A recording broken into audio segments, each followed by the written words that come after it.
Vamos para as orações coordenadas. As orações coordenadas, elas seriam aquelas, segundo a gramática, sintaticamente independentes, aquelas que poderiam ser separadas por ponto.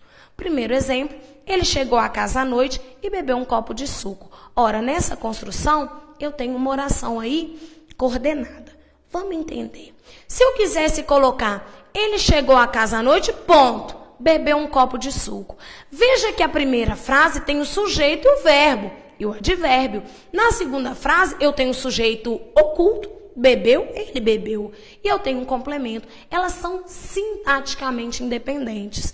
Então, eu vou dizer que a primeira é coordenada e a segunda é coordenada. Agora, não tem um lance de oração principal, não. As duas têm o mesmo valor. Na oração coordenada, eu também vou classificar aquela que tem a conjunção. Eu vou chamar essa oração de oração coordenada aditiva. Porque eu estou adicionando duas ações para o sujeito ele. Ele chegou à casa e também bebeu um copo de suco. Se eu fosse muito gramaticista, eu diria que a primeira oração seria uma oração coordenada assindética e a segunda uma oração coordenada sindética aditiva. Sabe o que determinou isso? Síndeto significa conjunção. A primeira oração não tem síndeto, assindética. A segunda oração tem síndeto, sindética. É a que tem síndeto que será classificada. Pois é, o que vocês não podem esquecer é que o E, ele não é sempre sinônimo de adição, não. Nós temos que ver pela estrutura. Vamos imaginar, trabalha muito e foi despedido. Esse aí não dá ideia de adição, ele dá ideia de oposição. O que você espera de alguém que trabalhe muito? Que não seja despedido, que esteja no emprego. Então, para saber, cuidado, ele é um coringão, tá? Ele pode dar ideia de adição, ele pode dar ideia de contraste, ou até de, olha aqui, ele deixou o ladrão aberto. Ele deixou o portão aberto e o ladrão entrou. Nessa oração, eu não estou adicionando duas ações para o sujeito ele. Na verdade, eu estou dizendo, ele deixou o portão aberto e, consequentemente, o ladrão entrou. Veja que eu coloquei uma vírgula aí antes do E, porque eu tenho orações coordenadas com sujeitos distintos. Vocês vão aprender isso aí na pontuação. Mas veja que o sujeito de deixou é o pronome ele. E que o sujeito de entrou seria o ladrão. Daí eu vou colocar uma vírgula. Diferente da oração anterior. Por exemplo, Maria chegou e foi beber água. Duas ações, não é oração anterior, é outro exemplo, tá? Maria chegou e foi beber água. Estou adicionando duas ações para o sujeito Maria, fechado? Não coloco a vírgula. Porque dentro de uma enumeração, o E substitui a vírgula. Seria diferente se eu dissesse, Maria chegou e você foi dormir. Se são orações com sujeitos distintos, eu coloco geralmente a vírgula anteriormente. Agora, se me perguntasse essa oração aí, classificaria como uma oração aditiva?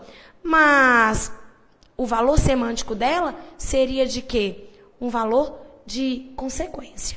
Eu não coloquei aí o nome oração coordenada consecutiva porque não tem isso na norma, tá? Eu coloquei pela norma padrão. Agora, o valor do E aí não é de uma adição pura, mas seria de consequência. Uma segunda oração coordenada seria a oração de contraste. Ora, ele é muito dedicado, mas não conseguiu ficar no emprego. Se a pessoa é muito dedicada, a gente espera que ela fique no emprego, mas não acontece isso, acontece o contrário. Eu tenho aí uma quebra de expectativa, uma oposição. Ser muito dedicado é uma coisa boa, não conseguir ficar no emprego é uma coisa negativa. A oração coordenada que dá a ideia de oposição é chamada de adversativa. Oração coordenada adversativa, adversativa é adversário. Contraste, são sinônimos. Essa oração dá a ideia de contraste, de adversidade, de oposição, de paradoxo. Tudo aí eu estou dizendo que uma se opõe à outra. Lembre-se que o mas também não é só contraste não, tá? O mas pode dar a ideia de adição. Nós podemos aí lembrar do Pai Nosso que a gente fala. Pai Nosso que estás no céu, parará, pororô, pororô. Aí você diz, não nos deixeis cair em tentação, mas nos livrai-nos do mal. Quando você diz esse mas, não quer dizer que você está opondo uma coisa à outra, mas que você está pedindo duas coisas para Deus. Ó Deus, não me deixa cair. Esqueci, eu tenho que falar tudo junto, senão eu não lembro. Não nos deixeis cair em tentação e me livra do mal também. Eu quero duas coisas. Esse mas nesse contexto tem valor aditivo e não opositivo. Por isso, gente, não pode decorar, tem que ver o sentido. Queria chamar a atenção de vocês que as conjunções de contraste, entretanto, todavia, porém, contudo, elas podem ser deslocadas na oração, com exceção do mas. Se eu tivesse colocado, ele era muito dedicado, não conseguiu, entretanto, ficar no emprego, não conseguiu, contudo, ficar no emprego, não conseguiu, porém, ficar no emprego. Mas eu não posso dizer, não conseguiu, mas ficar no emprego. O mas, ele não aceita outra posição, senão a posição básica, que é o início da oração. Vale lembrar que quando uma conjunção é deslocada no meio da oração, ela tem que vir entre vírgulas. Ele era muito dedicado, o vírgula, não conseguiu, vírgula, entretanto, vírgula, ficar no emprego. Já que eu tenho um termo deslocado na estrutura e que nós já combinamos anteriormente que lugar da conjunção é no início da oração, ela vai vir entre vírgulas, se deslocada. Vamos ver uma outra oração. Concluí todo o meu projeto, logo posso descansar. Nessa oração não há uma quebra de expectativa, mas uma consequência natural. Quando você conclui um trabalho, você espera o quê? Você está de férias, pode descansar. Daí eu tenho uma consequência natural, e a consequência natural na coordenação é chamada de conclusão.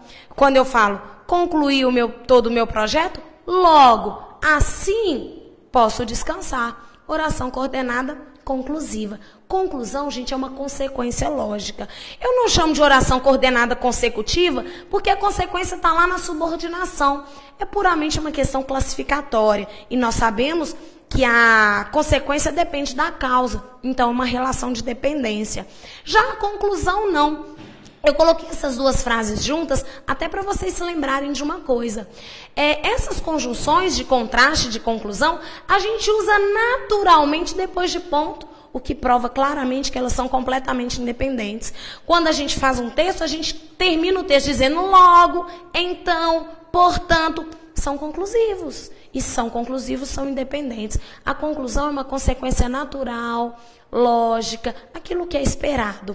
Inclusive, queridos, normalmente a gente usa ponto e vírgula nas orações coordenadas adversativas e conclusivas, que são as mais comumente usadas independentes.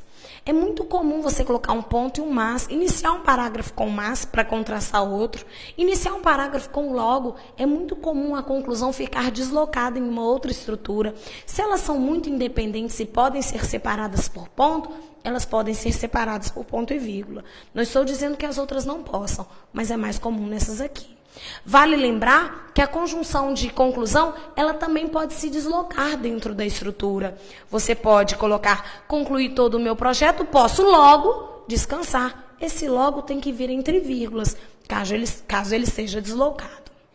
A última oração seria a coordenada explicativa. Eu vou dizer para vocês que esse pois queria descansar durante o domingo é a explicação de eu não ter ido à praia. Oração coordenada explicativa. O que eu quero ressaltar aqui para vocês de final é que o pois, no português, ele pode ser tanto explicação quanto conclusão. Agora tem um detalhe. Se o pois for explicativo, ele vem no início da oração, na ordem direta. Por exemplo, saia, pois estou mandando. Pois estou mandando a explicação da ordem dita.